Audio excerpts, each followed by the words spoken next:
Ok, hello, bonsoir et bienvenue dans cet épisode 5 du Road to Payout. Aujourd'hui, on se retrouve pour une excellente journée. Aujourd'hui, on a TP, c'était pas mal, c'était une belle journée. Et donc ça fait plaisir, on a redressé un peu la semaine, donc c'est pas mal. Et on va voir ça ensemble. Comme d'habitude, tout ce que je dis dans cette présentation n'engage que moi et c'est dans aucun cas du conseil d'investissement à ne pas reproduire à la maison.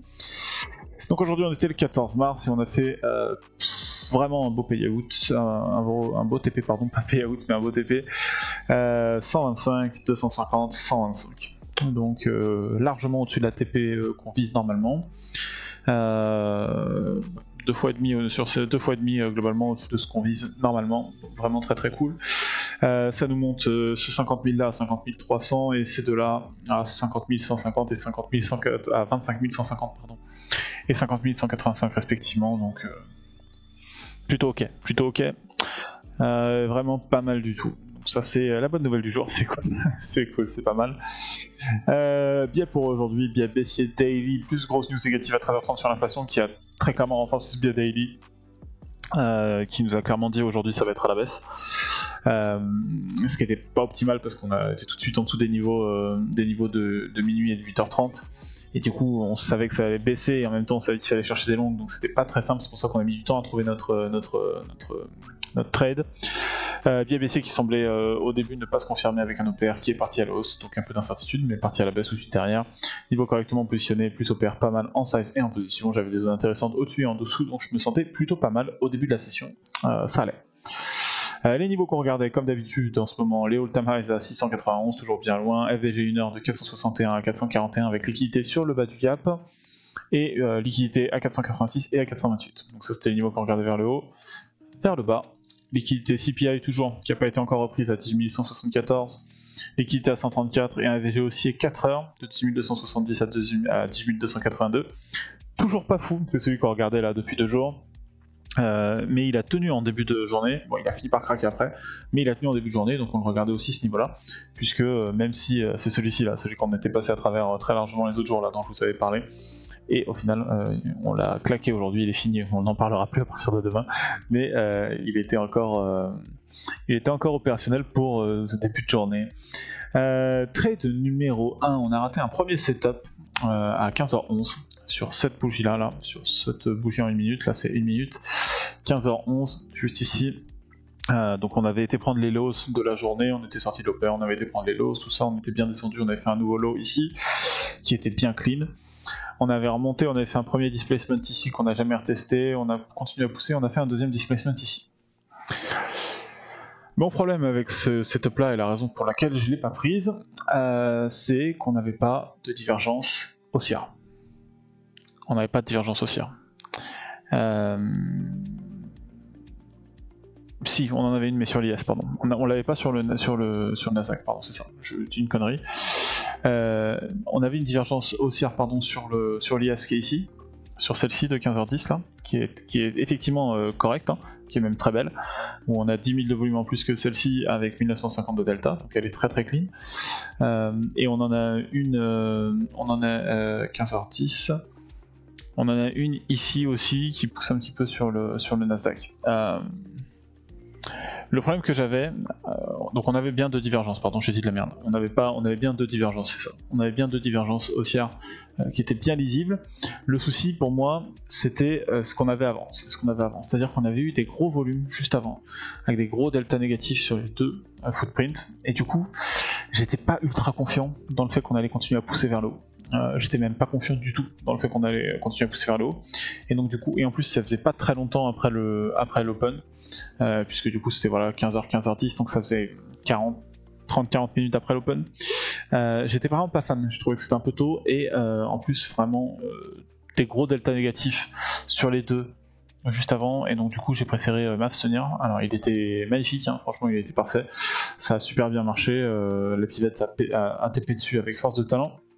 On est parfaitement rentré dans le FVG 1 minute, on a pris le milieu, et puis on est monté, et on aurait TP extrêmement rapidement, mais raté. Donc voilà, c'est ok. Et setup 2, le winner, qui est arrivé beaucoup plus tard, à 18h35 celui-ci. Donc là on était remonté un petit peu, je l'ai pris à 18h35 sur une divergence haussière qui était forcément moins belle que celle qu'on avait pu avoir à 15h, mais elle est bien là.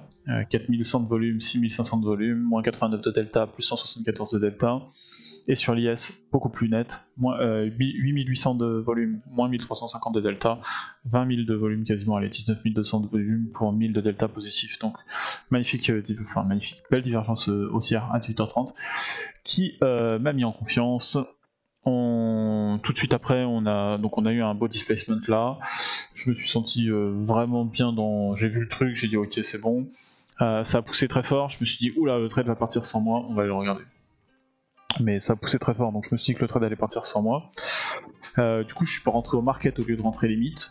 Normalement ce que j'aurais dû faire c'est que j'aurais dû rentrer ici à 242. Au final je suis rentré ici à 247, donc 5 points au-dessus avec un ordre market. J'aurais dû faire un limite, mais j'étais extrêmement confiant dans le fait qu'on allait repartir, qu'on allait continuer à la hausse. On avait eu ce beau move vers le bas, on s'était bien retourné. Displacement ici, pullback, redisplacement ici, on avait vraiment tout, on avait footprint, on avait tout, donc j'étais vraiment confiant. Donc je l'ai pris market.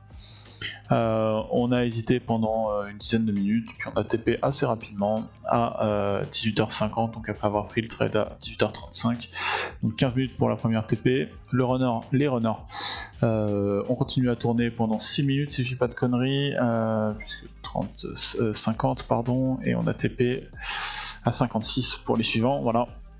Et là la TP était sur le point de contrôle quotidien à 290, on a failli le prendre sur celle-ci, et quand j'ai vu qu'on avait rejeté, j'ai flatten et je me suis dit que c'était largement suffisant comme gain pour aujourd'hui. 125 et 250 c'était très bien, c'était une très belle journée. Donc voilà, ça a continué à monter encore un petit peu après, on en a laissé sur la table, franchement je le mets dans l'analyse, juste après on va regarder l'analyse juste après. Mais on aurait pu au plus haut prendre 48 points de plus. De façon réaliste, on aurait sûrement pu en prendre 30-35 peut-être de plus. Mais bon, c'est un très bon trade. Qui est arrivé tard en plus. 18h35, sachant qu'on était en live depuis 13h30, ça fait 5 heures devant les graphes à regarder non-stop, être focus dessus, donc voilà, c'était bien que ça se termine. Et au final on finit avec une belle perf sur la journée. On va retourner là-dessus. Analyse. Point positif, déjà grosse patience, donc ça c'est chouette, hein. On l'a attendu longtemps et on n'a pas fait n'importe quoi, on s'est pas précipité sur les trades, donc ça c'est point positif. Le runner a run correctement avant qu'on le coupe, ça c'est un vrai point positif aussi. Drawdown max de 13,75 et TP en 15 minutes, plus runner qui va très loin, qui nous permet d'avoir un trade vraiment bien, donc en plus on a un point RR sur ce trade là, donc c'est bien. J'ai pas fait n'importe quoi avec mes boutons aujourd'hui, ça c'est important, j'avais bien positionné des ordres de vente pour les stops, tout ça et tout, j'ai pas fait n'importe quoi. Donc on se note pour se dire que ça s'améliore. Belle perf qui nous remet pas mal sur la semaine, et qui nous remet les drawdowns à de bons niveaux aussi. Je sais pas si j'ai une fenêtre ouverte sur le Teco, j'ai pas l'impression. Je vais vous mettre ça en vitesse, Apex Trailer Funding, login. Mais si on va dans l'account summary, on voit qu'on a, on est à 50 300 là, sur ce compte-là, et on a que $16 de décalage, puisqu'on est à 816 ici, et ici on a que $8 ici et ici, de drawdown qui ont été grignotés, donc on a vraiment TP tout en haut, donc ça c'est bien, c'est bien, content, c'était une bonne journée, donc voilà, point négatif, entre au market au lieu de limite quand j'ai vu que ça partait fort, donc un petit peu de FOMO. J'étais quand même très confiant dans le trade, donc c'est pour ça que je me suis permis de rentrer au market, parce que je voulais pas qu'il parte sans moi, mais en même temps j'aurais aussi pu placer mon ordre ici ou voir au milieu du gap, et au final on aurait été fill complètement aussi, et on aurait eu une meilleure TP, meilleur runner, enfin bon voilà, on aurait mieux tout, donc voilà, ça va faire attention. Et on laisse un peu sur la table au niveau du runner, le TP du POC, du volume profile était quand même vraiment ok comme TP, donc plutôt ok, plutôt content de ce trade, plutôt content de cette journée, rien de bien négatif à dire pour le coup, c'était cool. voilà. Journal de training très court, du coup tout va bien. On a fait une bonne journée, c'était chouette. C'était chouette et puis on s'est mis correctement pour ce trade là. Ça nous remet tous les comptes à un niveau qui est acceptable sur la semaine. C'est pas la meilleure semaine qu'on aurait pu faire, mais c'est une bonne semaine malgré tout maintenant. On espère que demain ça se passera aussi bien. Et puis voilà, merci à tous d'être là comme d'habitude sur les lives et sur les road to payout. J'espère que ça vous a plu. Si ça vous a plu, pensez à vous abonner, pensez à liker. On se retrouve demain à 9h. Pour le live du matin, puis à 13h30 de nouveau pour une longue après-midi. Les après-midi sont un petit peu plus longues là en ce moment, du coup, avec ces pré-markets qui sont à 13h30 et ces open qui sont à 14h30, mais ça nous donne plus d'opportunités aussi d'analyser le marché en détail, donc c'est cool. Merci beaucoup à tous, passez une très bonne soirée, nuit, et à demain la team, ciao ciao, bye bye.